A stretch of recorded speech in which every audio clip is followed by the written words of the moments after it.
Lane, what is going on? This is your man Dante coming at you one more time with another edition, another episode of Mental Recast.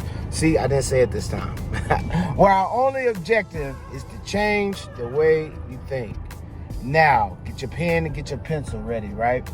And this one is a little, it's not touchy, but it's a little deep. It's a little somber, right? And we still with our 30 days of encouragement. But today's lesson is Job chapter 13 and verse 15. And we've heard it a lot of times. We heard it numerous times. It says, though you slay me, yet will I trust him. And when you read it in the King James version, in the New Living Translation, it says, though God has allowed this to happen, I have no other hope. Right? And I thought that was kind of cold. I thought that was kind of interesting, because when we go through stuff and when we and let me be honest, when you are going through your junk and things are happening to you, and let's just say you didn't do nothing for this stuff to come your way, for real, you didn't on the negative side, because we're gonna deal with it. On the negative side, you didn't do nothing. You didn't harm nobody. You didn't thought no ill thoughts. You didn't speak no ill will, nothing. But then something crazy happened, right? And some people start tripping or something happens to you. But then you get to say, you have the assurity to say, all right, let me calm down. Let me chill, because I know I didn't do nothing to bring this to me, right? And Job got a chance. He said, if I die, forget it. In the New Living Translation, he said, bump this. If I die and God kill me for asking him, as people used to say, they don't say it no more, God smite me, thou has been smitten. You know what I mean? Job was like, look, if I get smoked, then whatever, because I need answers. And a lot of times people will just go through life and they won't question God. But Job said, you know what? Forget all this and forget all y'all talking about. Because we just going, and by this time, chapter 13, he's just going back and forth with his partners, with his so-called friends. You know what I'm saying? And we all got them. We ain't even going to deal with that today, because that's a dead horse. But Job was like going back with his friends, going back and forth. And then he said, look, I'm sick of talking to y'all. Y'all ain't giving me no meat. Y'all not trying to help me or whatever. I ain't got time for all of this. And then so he said, if God kill me, then he just going to kill me. But I need some answers. And when you fed up, when you sick and tired of being sick and tired, when you just tired of the same old thing, the same old merry-go-round, you'll go and get in God's face if you for real. Or if not, you just be like the rest of these people just around here saying God not real, source not real, Christ didn't come, ain't no power in it. Then you just be like everybody else. You can tell them I said it.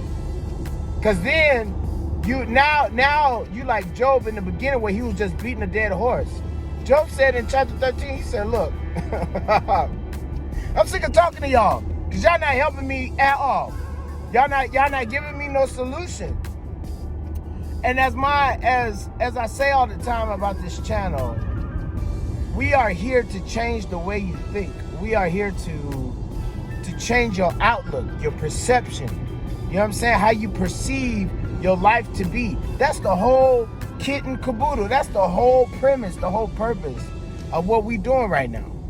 And so you may be going through stuff. You may got stuff going on in your life, and you say, God, why you let this happen? Where did this come from? Why me? You know what I'm saying? And you'll hear people say, well, why not you? You know what I'm saying? But in that moment, Job said, look, if I die, I die. That's it. Whatever. You know what I mean? If I die, I die. But then you get to, as you continue to read in Job, you know what I'm saying? In the beginning, he was distraught because he lost his kids, he lost his cattle, he lost his land, he got sick. And then the main person that was supposed to be in his corner, his wife, was talking crazy. You know what I'm saying? You might as well just cuss God. Do whatever. What God is this that got you serving him? You know what I'm saying? You burning sacrifices and you doing all this good, and he allow all this stuff to happen to you. And that's the same energy, that's the same vibration a lot of people are in today. They look only on the outward appearance of situations, and they say, well, God's so good, why he let this happen? What kind of sovereign God? What kind of holy God? Y'all say y'all go to church, every Sunday, you know what I'm saying? And he still let you get sick. He still, what kind of God? I ain't serving no God that'll allow me to get sick, allow my child to do X, Y, and Z. But Job said, forget everything that y'all talking about. I'm going to go seek God for myself. And I'm going to go see what's happening. I'm going to go see what he say. I'm going to go see what, and then in the latter part of 13, I really like it because he said, now look, God, I sanctified myself.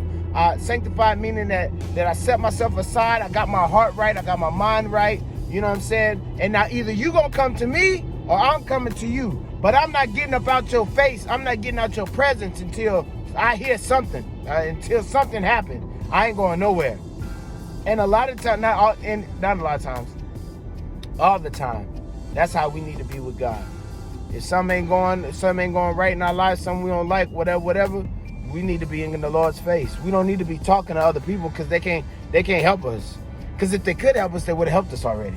It's just, if they could help us, they would have helped us a long time ago. So now you get the privilege to question God, but not question God in, where you was at, and not bugging, because you got to come to the Creator with a pure heart. You can't come to him with no motives, because the same way you throw it up, that's the same way it's coming back down. It won't be no response.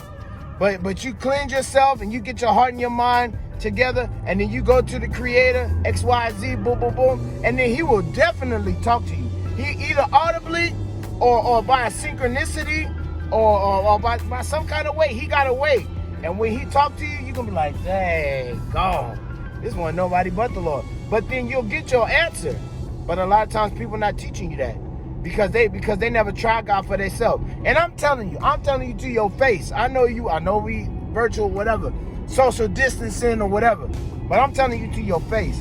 If people are telling you something abstract or something adverse to what the Bible says, it might be in your best interest not to listen. I'm just trying. I'm gonna say that. I'm gonna put that on the table and I'm gonna walk away. Because if somebody can tell you to your face something adverse to what has been around for millennia, and matter of fact, this the cold part.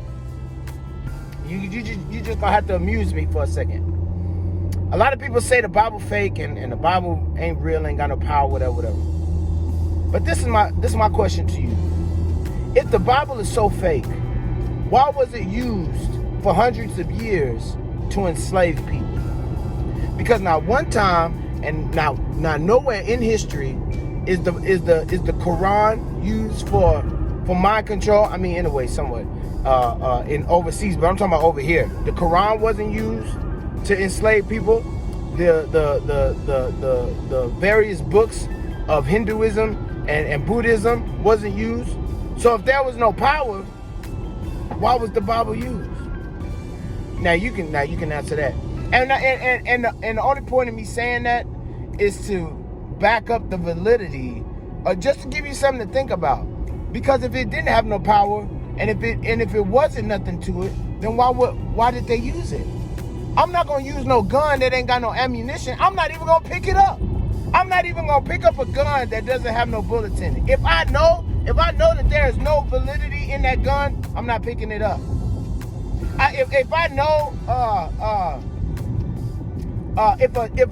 if we was using swords or knives or whatever, if I go and I gotta defend myself, I'm not going to the kitchen to get no butter knife. If I got an intruder or something, I'm not getting no butter knife. And if I ain't got no gun, I'm getting the sharpest knife in the thing. But I'm saying, if there wasn't any validity to the Word of God, not just being a Christian, but to being a child of God, and if there was no power in the book, why was it used? Now anybody can answer me. We can go there. And when I got that revelation, when the Creator gave me that revelation a little while ago, that kind of hit me, because I'm like, dog, you talking. Because how we we've been enslaved, and even if we free, all of that, but we still be enslaved by religion, by tradition. And what we at now, you got to know the Creator for yourself. You better be in that Bible, and you better be knocking on heaven's door, asking the Creator to reveal himself to you, because we do not have time. All of this stuff that's going on in the world, we do not have time to be playing church, playing, having a relationship with God, having a relationship with the Creator. We don't have the time. So now, going back to our lesson, Job said, though you slay me, yet will I trust you. Even though God, stuff don't look right, I don't like it, it's ugly, I still have to trust you, because ain't no other hope. Ain't no who else? Who else showed the way? Who else is the Creator? There's no other Creator.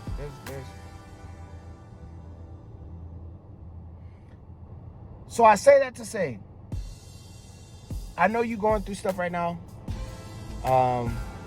And even stuff beyond, not getting the stimulus check and PPP and the $600 and all of that, because that could very well be, your plight right now. But let's dig, because you can come out of whatever you in. I am telling you, you can come out of whatever you in. It does not matter. It does not matter what is your ailment. It doesn't matter spiritually. It doesn't matter physically either. It doesn't matter.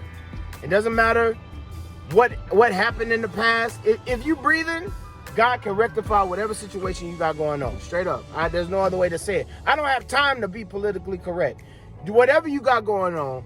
God, Yahweh, the Creator, is able to iron it all out, but you just have to give him the chance. And that's what Job did. Job said, look, even though you allowed all this stuff to happen, I'm definitely about to come get in your face, because you the only one. Who else? Where I'ma turn? Can't turn to Dagon. Can't turn there. Can't turn to Vashti. Can't turn there. Can't turn to Shira. Can't turn there. Where I'ma turn? And so you, like I said, you may be going through stuff right now, but you need to ask yourself, look around, where you gonna turn? Because if somebody could have come and helped you, they would have did it already.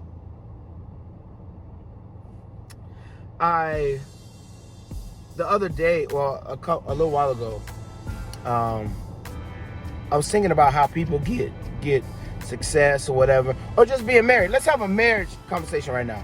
So one of the main reason why people get divorced is because people cheat. Both parties cheat, the man and the woman. But one thing that the Creator showed me the other day is that cheating or being unfaithful to my wife should not happen. Somebody asked me why. Because if they weren't in my life by now, it's not meant for them to be in my life. If I'm not married to them by now, there's no need for me to even entertain that, because if they were meant to be in my life, they would have been in my life already. You know what I'm saying? If it was meant for them to be the mother of my children, to be the person that I'm building with, they would have been here already. Because everything that you have in your life everything that happened brought you to where you are right now. The hurt, the pain, the good, the bad, the ugly, the funny looking, all of it brought you to where you are here, where you at right now. So if they were in the picture, and if they were supposed to be my girlfriend, my wife, whatever, they would have been here already. But since they're not, they're only coming because how I'm vibrating right now. They're only coming how the energy that I'm putting out now. And let's be honest, especially if you go to church, actually no, let's even take it out of there. Anybody that is doing something is attractive in some kind of way. Any person that is productive, any person that is living on purpose or making moves or whatever, they're attractive in some kind of way. The local mechanic is attractive, because he work, everybody know him, he get his nails dirty, but people, Leroy, he can fix a car. You know what I'm saying? The local computer technician, when he walk in the building, the IT guy, when everybody needs some help, call Chris, call Chuck. You know what I'm saying? He'll get it going. And all the girls kind of look, they go, Chuck, he can fix it, girl, he can fix. You know what I'm saying? So when you're productive, you're already attractive. But if you are in a position to where, you know what I'm saying, you're married, you got things going, things are, you know, there's growth happening, that person that is attracted to you now, they're just attracted to the growth, to the statue. They're just attracted to where you are now. They wasn't there in the struggle. They wasn't there when you were learning yourself, when you were trying to get yourself together, when you was dealing with your demons, when you was dealing with the skeletons in your closet. They were not there. So, because they're only attracted to the beautiful things that you are now. You may have some things that you perfected, that you worked on, whatever. And so they're only attracted to that. They're not attracted to the real you, to the you that, you know, sometimes you cry at night because you're so stressed out. They're not attracted to that. They're just attracted to what they see on YouTube. They're just attracted to what they see on the gram. They're not really about that life. They're really not about getting to know you like that. Because as soon as you take your mask off and you take your hair off and you put your wig on the table, or you take, you know, men, they got fake beards now. You know what I'm saying? You take your beard. What I was saying was that the people that come after the growth that's happened, they are really only there for the fruit. They don't care nothing about the roots. They don't care nothing about the branches. They are only there for the fruit. Therefore, you can't expect them to be invested in you or what you got going on, because they only there for the fruit. And when their fruit gone, they go into the next tree. You know what I'm saying? That's a whole nother video. As soon as the fruit gone, they go into another tree to eat from that tree. So like Job said, yea, though you slay me, even though you slay me, yet will I trust you. Even though I'm going through this, God, I'm gonna trust you because I don't have nobody else. And with that being said, today it's important for you to understand that there's only one creator. Well, and we already been through this. But there's only one creator. He created you to be a creative, for you to be a co-creator, and for you to get out of whatever funk or whatever rut you in, so that you can prosper and benefit and all these things. Somebody was walking up behind. You see him? I was like, hold on, time out. What you doing? But anyway, so with that, I guess that's my cue. You know what I'm saying? But even though you're going through something, it is your job to get in the creator's space and see what's going on. And when you talk to him, and when he talk back, you might not like what he say. It might be too heavy for you. But he is definitely involved in your progression. So with that being said, this is Mental Recast, where our only objective is to change the way you think. This is your man Dante. I love you. We love you. And we'll see you tomorrow. Oh, before I forget, let's all say it together. Come on. Take your finger off that button. Come on. Let's take a deep breath. And let it out. You're only going to do one today. And let's all say it together. Things are always working out for me. It's Mental Recast. We love you.